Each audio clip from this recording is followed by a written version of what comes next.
Yun ang pinaka-peak ko ngayon, may interview niyo ako. Kasi ang huling interview ko sa Bombo Radyo. Alam niyo yun?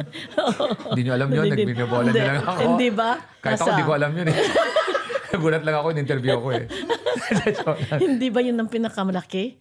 Na parang Mindanao? Or hindi po. Hindi. Dalawa lang po sila. Si Bom saka si Bo.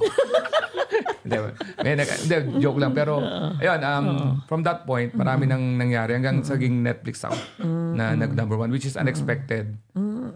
Paano yung Netflix? Tagalog din ba? Tagalog.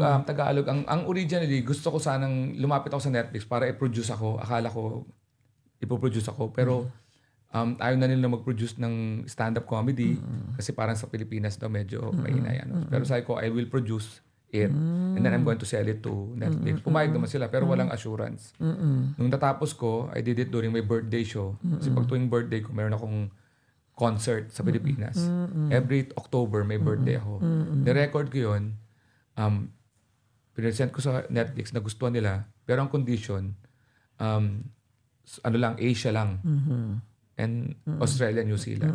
Doon lang, hindi global. And then, yun, ginawa ng Netflix, kinumbert nila to global.